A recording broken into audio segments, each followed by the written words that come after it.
maayarka magaalada Berbera Cabshakuur Maxamuud Xasan Ciidin ayaa maanta deeq lacag oo gaadhaysay ilaa $2,000 Mareykanka ka gudoomay haweeney ka socotay qurbajooga u dhashay Soomaaliland ee ku dhaqan magaalada Bristol ee cariga wadankaasi Ingiriiska. Deeqdaas oo ay ugu talagaleen isla markaana ay soo gaarsiiyeen cisbitaalka lagu xanaaneeyo dadka dhimirka wax ka qaba ee ku yaala degmada Berbera. Marwo Amran Ismaaciil oo ay jaaliyadan u soo wakiisheen gaarsiinta deeqdan ee cisbitaalka dhimirka Berbera ayaa waxay saaka si rasmi ah u soo gaarsiisay cisbitaalkaasi. maanta halkan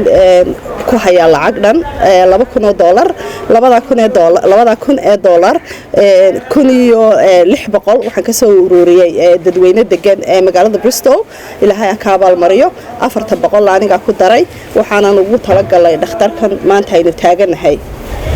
runtii dhakhtarka mar horena waanimay dawladdu wax badan bay ka qabatay ilaahay ka abaal mariyo laakiin baahiyo badan baa jira marka waxaan ka codsanayaa dadka qurbajooga ah iyo dadka wadanka joogaba in ay dadkooda hoos u eegaan tabaalaysan. maayarka magaalada Berbera Cabshakuur Maxamuud Xasan Ciidin ayaa isna qurbajooga magaaladaasi uga mahadnaqay deeqdaas ay soo gaarsiiyeen cisbitaalka dhimirka ee magaalada Berbera. waxaan Ilaahay subhanahu wa ta'ala uga baryaynaa Amran Ismaaciil Ismaan iyo dadka reer UK gaar ahaan Bristol ee walaalaha muxsiniinta ah ee Ilaahay dartii iyagu u sii hor dhigtay in Ilaahay subhanahu wa ta'ala maanta qiyaamaha baahidiisu badan tahay inuu Ilaahay kaga kor qaado hawliga iyo culaysyada iyo dhibaatada yaala